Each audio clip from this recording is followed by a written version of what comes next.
আগামী শুক্রবার দিবাগত রাত্রে পবিত্র শবে বরাত। আলহামদুলিল্লাহ, তিনজনকে জানিয়ে দেন আপনার মনের আশা পূর্ণ হবে ইনশাল্লাহ। প্রিয় দর্শক, আসসালামু আলাইকুম। আমি ফাতেমা বলছি নারায়ণগঞ্জ থেকে। সবাইকে ওয়েলকাম জানিয়ে শুরু করছি নতুন আরও একটি লাইফস্টাইল ব্লগ। আশা করছি পুরো ভিডিওটি শেষ পর্যন্ত দেখবেন। আজকের ভিডিওতে থাকছে মজার মজার হালুয়া রেসিপি। তো আমি প্রথমে বুটের হালুয়াটা তো বসালাম, দিয়েছিলাম ঘি তেল একসাথে দিয়ে, তারপর গরম মশলা দিয়ে চিনি দিয়ে ভালো করে জাল করে নিয়েছি। ওইভাবে করে বুটের হালুয়াটা দুইভাবে, একটা ফুড কালার দিয়েছি আর একটা হচ্ছে এমনিতেই দিয়েছি আর কি, জর্দা রং কিছুটা। আর এই তো সুজির হালুয়াটাও রান্না করে ফেললাম। তারপর হচ্ছে এই যে এখন এখানে আমি ঠান্ডা হওয়ার জন্য দিয়েছি, তবে সুজির হালুয়াটাতেও ফুড কালার দিয়েছি, যে হালকা একটু গোলাপি কালার হয়েছে, মানে রেড কালারটা দিয়েছি এই জন্য হালকা কালারটা আসছে। তো যাই হোক, 4টা কালার হয়েছে। এখন হচ্ছে এই বরফি শেইপে হচ্ছে কাটা হচ্ছে। তারপর যে বাকি সাইডের যে হালুয়াটা থাকবে সেটা দিয়ে হচ্ছে ডিজাইন হবে।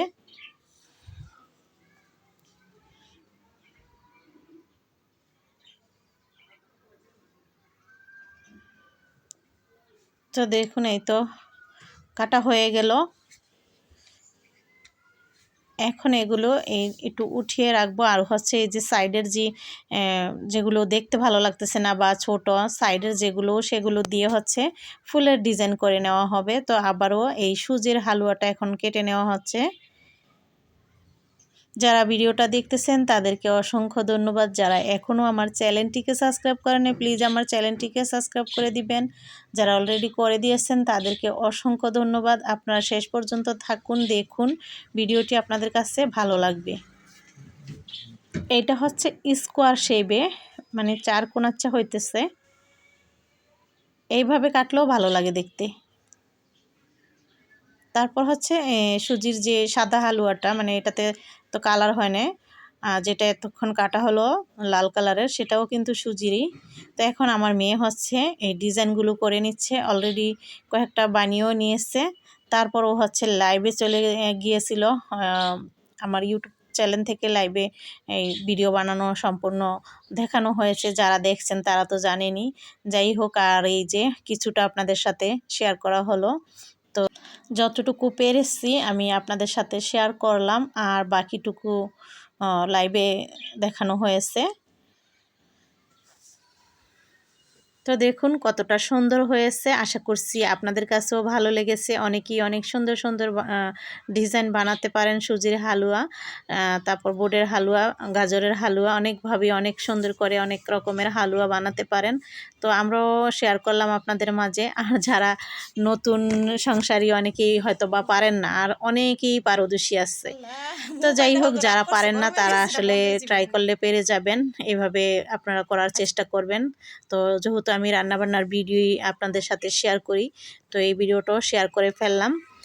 আজকে একদিন আগে হচ্ছে আমি এগুলো গুছিয়ে রাখার কারণ আজকে এই হালুয়াগুলো বানানো হলো, কালকে হচ্ছে দেখা গেছে রুটি বানানো হবে, তারপর হচ্ছে মাংস টাংস রান্না টান্না করবো, ওগুলো আর কি একটা ঝামেলা আছে। তো একদিনে এতগুলো করলে বেশি হয়রান হয়ে যাব, তারপর হচ্ছে ক্লান্ত লাগবো, তো নামাজ পড়তে পারবো না। এই জন্য আজকে এই কাজগুলো করে রাখলাম, গুছিয়ে রাখলাম, যেন কালকে রুটি আর শুধু রান্নাবান্না করলেই হয়ে যায়। তো আশা করছি আমার এই হালুয়া রেসিপিটি আপনাদের কাছে ভালো লেগেছে। এর ডিজাইনগুলো বেশিরভাগ আপনাদের সাথে শেয়ার করা হলো।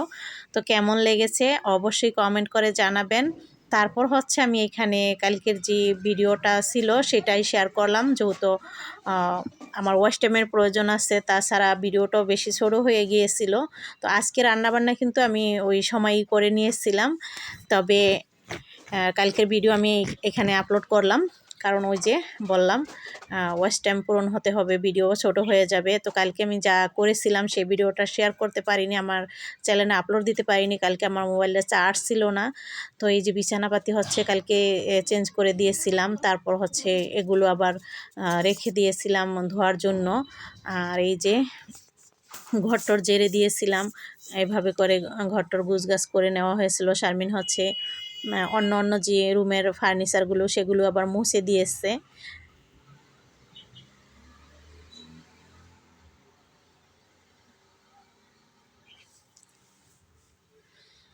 তো এভাবে ঝেড়ে দেওয়ার পর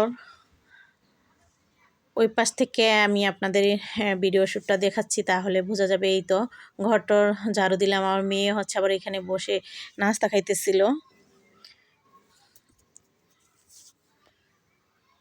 তো আমরা প্রতিদিনই কিন্তু নিয়মিত এই কাজগুলো করে থাকি, যদিও একবার করি না। এই কাজগুলো আমাদের সারাদিনে কয়েকবারই করতে হয়। যেমন সকালে একবার এই কাজগুলো করতে হয়, তারপর হচ্ছে দুপুরে রান্নাবান্না যখন করতে থাকি তখন দেখা গেছে আমার হেল্পিং হ্যান্ড ও করতে থাকে, আর আমিও করি ফাঁকে ফাঁকে, কারণ সব কিছু তো একজনকে দিয়ে সম্ভব হয় না। যতটা পারি আমি ওকে হেল্প করি, কারণ গুছিয়ে দিলে তো আমারই ভালো, আমারই তো সংসারের কাজ। যতটা পারি আমি গুছিয়ে রাখি, যেমন থালাবাটি রান্না করার পাশাপাশি ধুয়ে রাখি, বিছানাপাতি যতটা পারি গুছিয়ে রাখি, গুছিয়ে দেওয়ার চেষ্টা করি।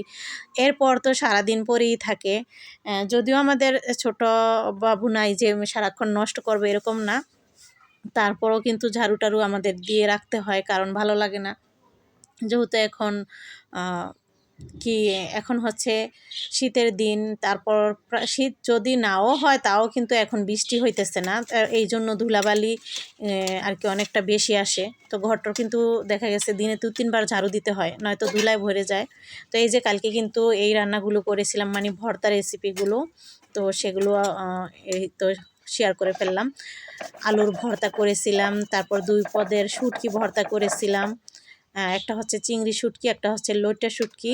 তো দোনোটাই ভর্তা আমি এখানে পাটায় বেটে করব। আর আলু ভর্তাটা তো হাতে বানিয়েলাম। আর এখানে হচ্ছে বেগুন আর হচ্ছে টমেটো পুড়ে নিয়েছি। এই ভর্তাটা খেতে অনেক মজা হয়েছিল, কারণ পোড়া পোড়া ঘ্রাণ আসছিল।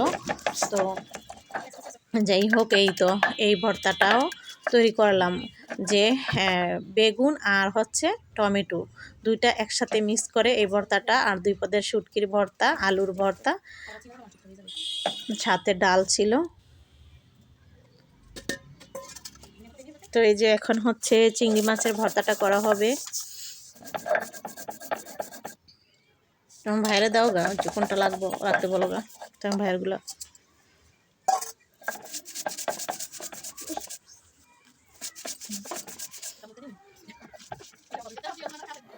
তো দেখুন, এই তো ভর্তা বানানো হয়ে গেছে। যারা ভিডিওটা ধৈর্য ধরে দেখলেন তাদেরকে অসংখ্য ধন্যবাদ। আর ডালটা ভাগার দেওয়া হয়েছে। এই তো ডালটা কিন্তু অনেক মজা হয়েছিল, ধনিয়া পাতা দিয়ে একটু ঘন করে ডাল রান্না করেছিলাম। আশা করছি ভিডিওটি আপনাদের কাছে ভালো লাগছে। সবাই ভালো থাকবেন, আবারও দেখা হবে। আল্লাহ হাফেজ।